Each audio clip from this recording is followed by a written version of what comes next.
চোটের পর বিধ্বংসী পারফরমেন্স দিয়ে ফিরে এলেন কেকেআরের দ্বিতীয় মিচেল স্টার্ক। স্পেন্সার জনসন এখন পুরো ক্রিকেট বিশ্বে চর্চিত, আর তিনি যদি এমনভাবে খেলতে থাকেন তাহলে কেকেআরকে আবারও চ্যাম্পিয়ন বানানো কোনো অস্বাভাবিক ব্যাপার হবে না। পুরো বিষয়টি জানতে এই ভিডিওটি দেখুন, কিন্তু তার আগে আপনি যদি কেকেআরকে মন থেকে ভালোবাসেন তাহলে অবশ্যই ভিডিওটিতে লাইক করে কমেন্টে আমি কেকেআর লিখে দিন।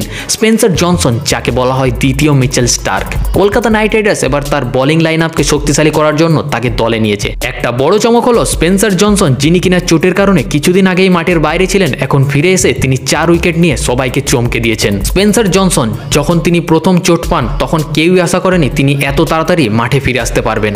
আঙুলে চোট লাগার পর তাকে বিগ ব্যাশ লিগের প্রথম কয়েকটি ম্যাচে খেলতে দেওয়া হয়নি, অর্থাৎ তিনি ম্যাচ মিস করেন, এবং তারপরে তিনি যখন ফিরে আসলেন তিনি আরও শক্তিশালী হয়ে আরও বিধ্বংসী আগুন ফর্ম নিয়ে ফিরে আসলেন। এবার তিনি ফিরে এসেই ব্রিসবেন হিটের বিরুদ্ধে 4টি উইকেট নিয়ে সবাইকে চমকে দিয়েছেন। আর সবচেয়ে মজার কথা হলো ফিন অ্যালেন এবং অ্যাস্টন আগাসকে 0 রানে আউট করে। এটা একটা কেকেআরের জন্য ভালো সিদ্ধান্ত ছিল স্পেন্সার জনসনকে তাদের দলে নেওয়া। স্পেন্সার জনসন ইতিমধ্যেই তার শক্তি সকলের সামনে প্রমাণ করেছে। আপনার কি মনে হয় মিচেল স্টার্কের জায়গা কি স্পেন্সার জনসন পূরণ করতে পারবে?